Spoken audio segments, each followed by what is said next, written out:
You'll see, bro. Yeah. That deal that I'm talking about. Yeah. Oh, that's a part of this. Deal, he don't know about that yet. But that's bigger than his deal. Damn. Wow. And I'm just releasing this it. Exclusive. That's exclusive. Bigger than Floyd deal? Yeah. Tank, don't cap, nigga. That's a lot of bread. You'll see. It's gonna come out. Just when the beef between Floyd Mayweather and Gervonta Davis seemed to be hitting its peak, Money Mayweather pulled a complete 180. He shocked the boxing world by showing up at Tank's training camp, and he didn't just stay on the sidelines. Floyd got in the ring and sparred with his former protege. But the real story isn't just the reunion, it's what Floyd said after the session. Having felt Tank's power firsthand, Floyd has now exposed the one secret weapon in Tank's arsenal that he claims Jake Paul simply cannot prepare for. You right here, you gonna slide over on me. So it's like a boxing match. You touch me right here, boom, yep.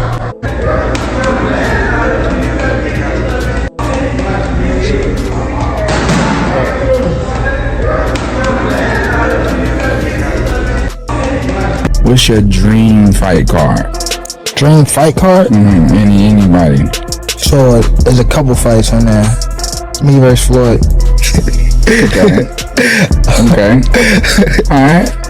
We'll leave it at that. This reunion simply should not be happening. We all watched the bitter fallout in 2022 when Tank finally left Mayweather Promotions to forge his own path. He said. So you feel like it was a sub? Like he was subbing you? Like he was going at me.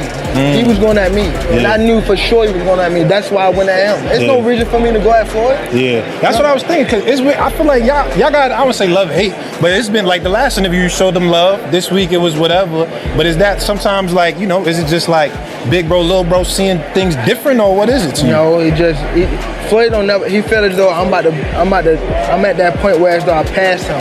And I'm doing it at a young age. Like when Floyd was 29. It was a messy public split. The mentor and the protege had become bitter rivals. The disrespect was so deep that as recently as this July, Tank's own trainer Kenny Ellis was publicly calling Floyd out for a real fight. I remember first hearing an issue between Floyd and Gervonta before Gervonta fought Pedraza. And the issue I heard was that Floyd didn't want Gervonta to stay in Baltimore because he felt there was too many distractions for him in Baltimore, and he wanted to stay in Vegas. And the story I was told at that time was that Floyd gave Gervonta one of his penthouses or one of his apartments in the Palms Hotel, and he said, "This is your apartment. I'll furnish it for you." He got him a Jeep. At the time, Gervonta was not a world champion. He got him like a Jeep, a 4x4. You know, he basically said, "I'll make it comfortable for you. I don't want you to go to Baltimore. I want you to stay here. I don't think Baltimore is the place for you," you know? And what I was told was Gervonta sold all the furniture, sold the Jeep, and went back to Baltimore and bought a Benz. You know, with that's what I was real. That's what I was told at the time. So he posted on social media that Gervonta Davis could decode the shoulder roll, the very defensive mastery that made Floyd invincible. Ellis was challenging Floyd to a professional fight, not an exhibition, stating, "If he's as great as he says he is, let's stop spinning the fans. Gervonta versus Floyd." The student versus teacher narrative was real, and the bad blood was boiling. Nothing against Floyd. That's just tactic that he do every time Tank fight or somebody might be fighting, and he fuck with that person on the internet. Yeah, that's just something Floyd do. Right. Do you think Floyd did that intentionally? Yeah, for sure. Yeah. Why? After so much time, after like, I guess, again, after what we think he helped you come into the game, he gave you the spotlight. Like, why would he try to diminish your career? Because at that time, I don't want to go too deep into it because I don't want to bring up mine. But it was somehow that they were saying that I was messing with his daughter off of the fact that she kept Snapchatting. Okay. She kept hitting me on the Snapchat. So they sent it to Floyd, and Floyd bugged out. Okay.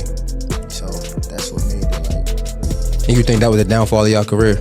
I mean, y'all. No, it was a downfall. downfall. Yeah, it was. Yeah, it wasn't a downfall of my career. I mean, our relationship, because it was more things that he was doing, like. But now, with event of Jake Paul looming, all of that history, all of that animosity was shoved aside. Floyd didn't just walk into camp to shake hands, he arrived as the only who has faced a Paul brothers' ridiculous size advantage in the ring and completely neutralized it. And Jake Paul, easy. Too easy. It's too easy. Too easy. At 48, too easy.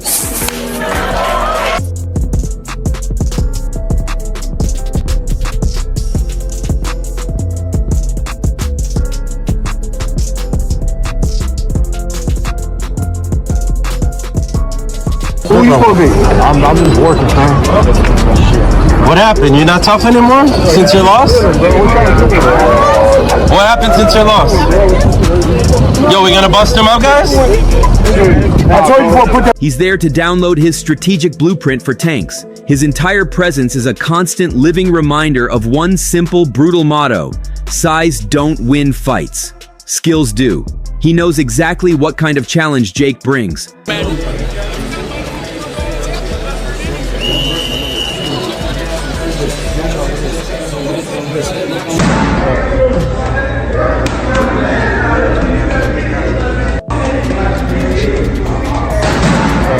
I think that he's the best, like the greatest of all time, for sure. How he's moving, like his hand placement, like where he's throwing at, and things like that. Like I always like to watch Floyd.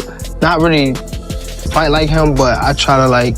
He's orthodox, so if I can do it on the southpaw side, then it's gonna be a little awkward for my opponent. Floyd himself said Jake is way more advanced than Logan was, but he also made it clear that skill will always beat brawling.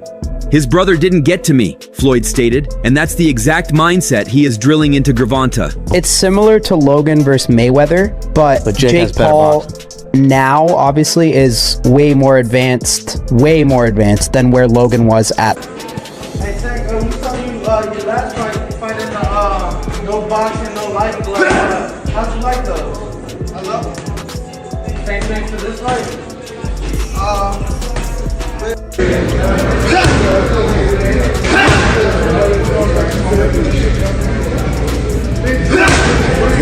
Good jab.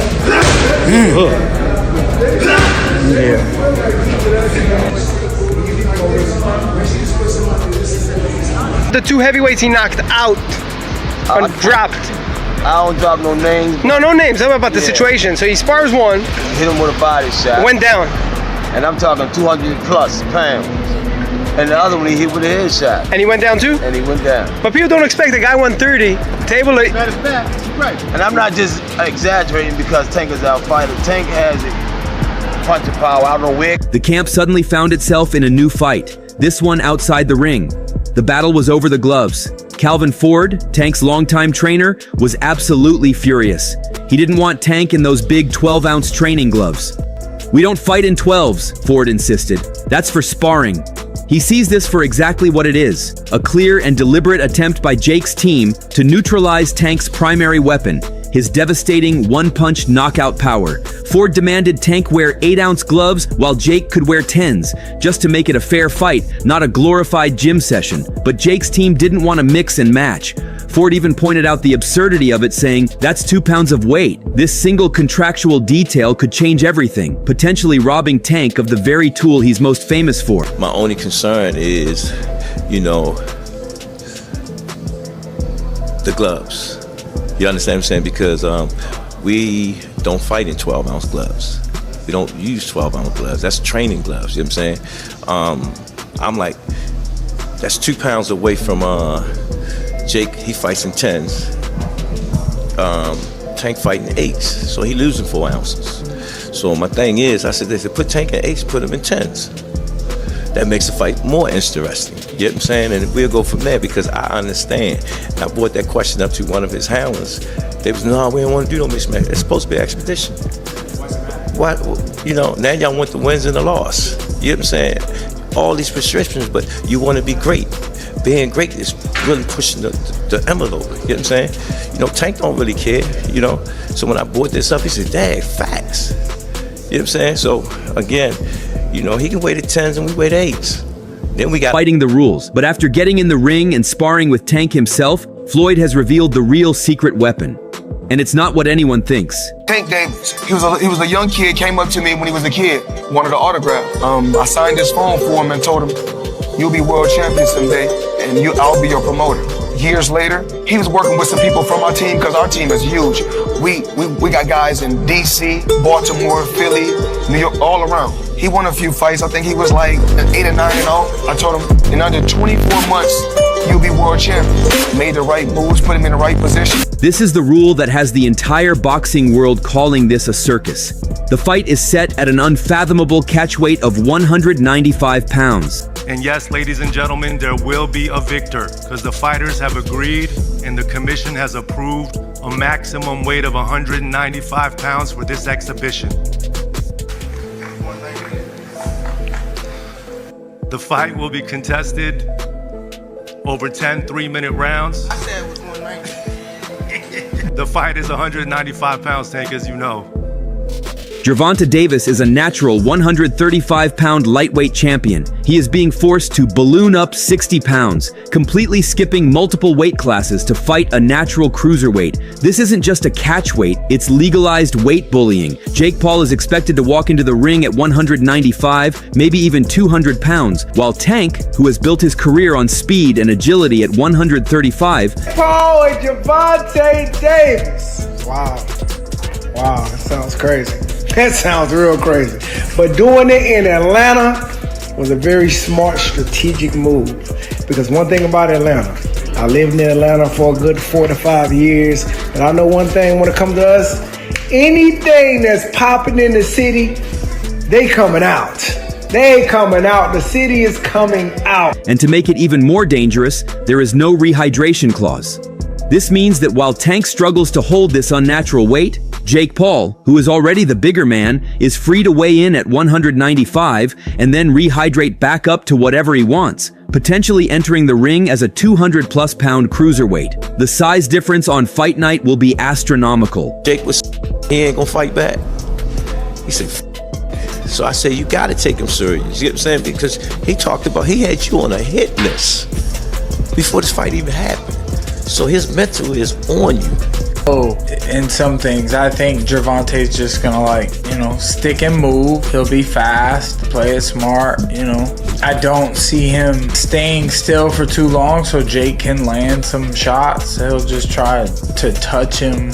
Who knows, man? It's an exhibition. It's a money grab. Look at this face-off, Henry. What are your thoughts?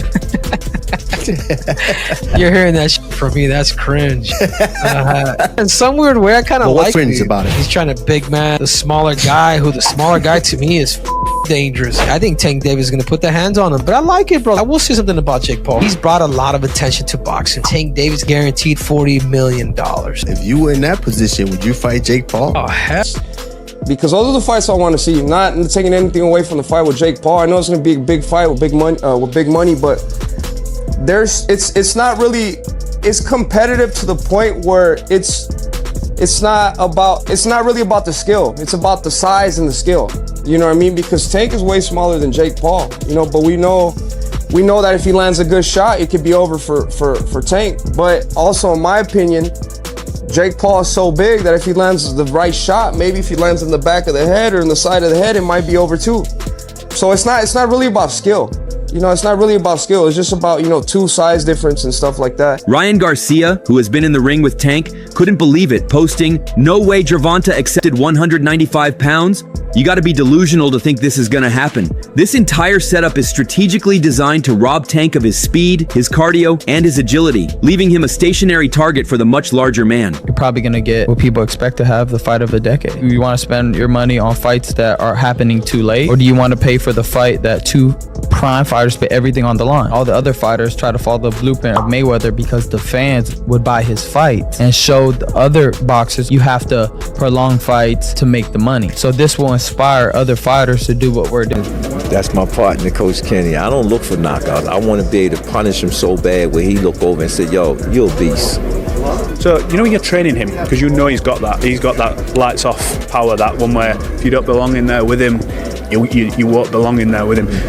Is that something that you don't work on? It's like that's there already. If you work on the stuff that I need to work on for what particular opponent I'm in front of. This is the core of Floyd's mission. The secret weapon isn't just Tank's raw power, which those 12-ounce gloves are clearly designed to dampen. The true weapon, the one Floyd is there to sharpen, is something far more dangerous. It's Tank's timing, his precision, and his ring IQ. Floyd isn't training Tank to be a brawler. He's training him to be a slick, patient, and efficient finisher. Do you feel like you're the mini Mike Tyson? Nah. What do you call your style? I don't know. It just, I think I'm a boxer puncher. What was Mike Tyson? He was a brawler. Brawl means more than one person. A brawler, like somebody that's like. So he knocked people out real quick. You knock people out real quick. Yeah, but I can knock you out like. So you saying that you can knock him out faster than Mike Tyson, probably, if it was a challenge? He's fusing Tank's explosive, raw power with his own legendary defensive genius and composure. The strategy is simple. Let the bigger, slower man make a mistake, and then punish him with a perfectly timed, perfectly placed shot. This combination of Tank's power and Floyd's mind is what they believe makes him unbeatable. Floyd is confident this new, upgraded version of Tank is completely unstoppable. When he came to the gym, and it was a day before, right after the weigh-in, we went over to the gym because he wanted to see Tank box Devin Haney. You know, Devin Haney was in good shape. Tank wasn't in good shape, but they worked. It was some crazy work, and just with him and Devin working, it was crazy, entertaining work at that particular time. So I said, you know what? I like this kid. Gervonta Davis is one of the best to ever do it. He's a dangerous fighter. Right. He's probably the fighter closest to Mike Tyson that we've seen in the past, since Mike Tyson. Right. The moment the fight was announced, a wave of doubt and shock hit the boxing community. This wasn't just fans, these were other pound-for-pound kings. Terence "Bud" Crawford, arguably the best fighter on the planet, gave a shocking prediction.